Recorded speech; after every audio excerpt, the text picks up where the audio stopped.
everyone, and thank you for joining us for the 11 o'clock news and weather update. I'm Amarachi, Uche, and I'm joined here by Dustin Staples. Dustin, the weather is looking nice.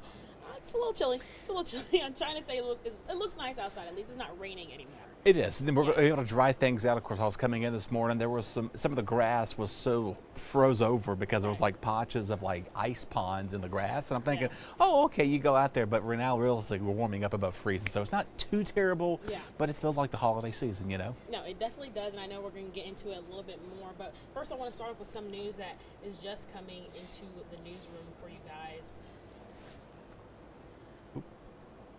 So, police say a pedestrian was severely injured when she was hit by a car this morning on a busy Greenville street next to ECU's campus, and the single vehicle crash happened just before 9 a.m. on East 10th Street at College Hill.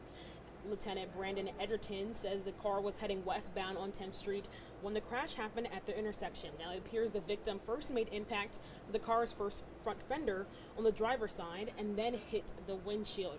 Police say they're still working on identifying the victim and do not know if she's college age or not. Now, the street is closed to all traffic as police continue to investigate this crash. And again, we're keeping our eye on that as we just learned about that, and WITN was first on scene for that crash. So we're still learning some information about that, and we'll keep you guys updated throughout the next few hours. One story I want to turn to now at the White House. I know it is Christmas time, as we were talking about. It is the holiday season.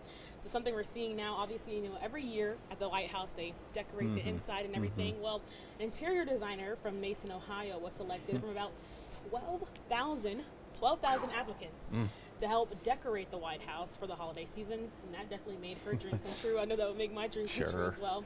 Ashley Kirkin has her story. Hundreds of ornaments and wreaths all lining the halls and walls of America's most historic home. You just have to sort of pinch yourself, right? You're looking around like, oh my gosh, this is the history of it all. This holiday season, Kate Ruggie from Mason became a part of that history. I really found myself gravitating towards all the little details that are in the White House and the history of it all, and the decor, the wallpaper. I mean, everything is so intricate and intentional. The wife, mom of two, and interior designer says she's watched HGTV's Christmas at the White House special every year. And this year, she applied to be a volunteer decorator through the White House's website. And in October, she was chosen for the job.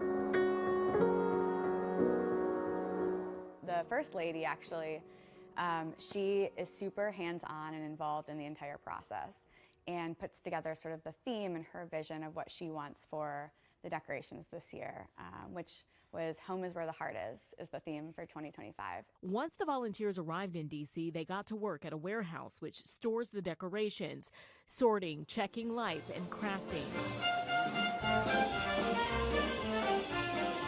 From there, they moved to the White House, where Kate says they spent 10 to 12-hour days bringing the theme to life.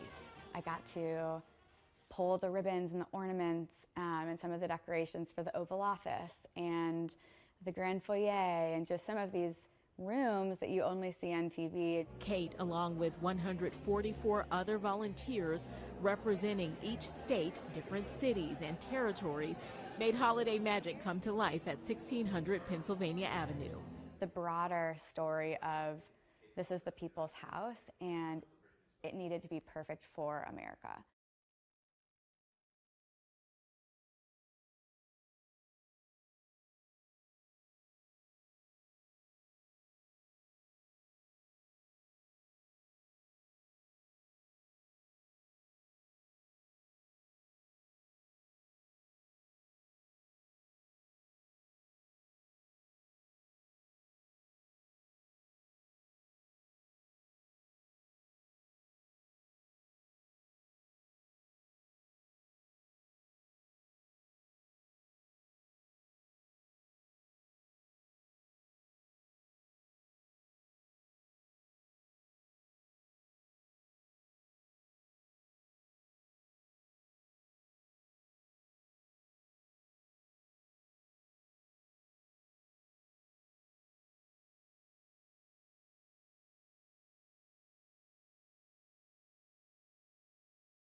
Good deal of some sunshine, some much cooler, chilly temperatures as well. That wind helps things feel a lot better than it's been the last few days. So other than that, and really not much to speak about.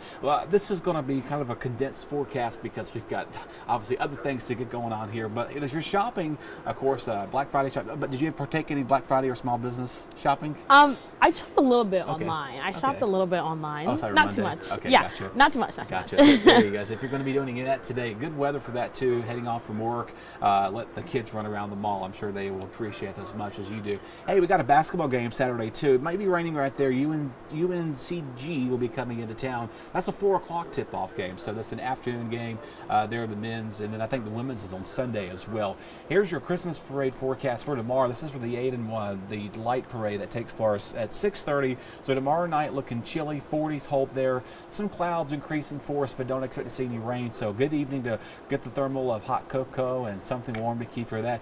Here's your level of parade for Saturday. We got New Bern, Washington, Kinston, and again the JC parade here in Greenville Saturday night at 5 p.m. That parade's going to be looking pretty good. Most of the rain should be gone by that time. Hopefully things will start to clear out at this moment. So, and then we also have other parades, some more on Saturday and also a few more on Sunday. If the clicker will get going here, we'll get the, well, this thing's going to work for us. I think our click, there we go. All right, so the other Saturday parade, hey, go back there. Well, you know what, don't worry about it. There's a parade Saturday. Check your location for parades this weekend. Sunshine and some clouds there. We did adjust our temperatures a little bit there for the upcoming weekend. Again, those low to mid 40s there. Overnight lows next week dropping to the 20s. Of course, I did put a few sleep pellets on the forecast for Friday because some of us could see some wintry mix towards I-95 northbound. Not everybody's going to see that, but a few flakes can be mixed in at times. So it's going to be cold enough, but if our temperatures are maybe 15 degrees colder, this would be all snow.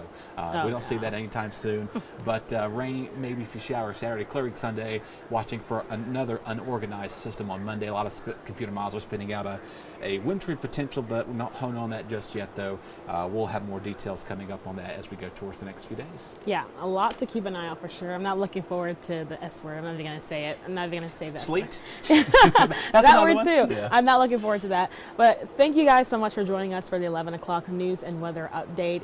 Tune in. We'll have our news at noon that you can be watching on air as well. And so we'll see you then.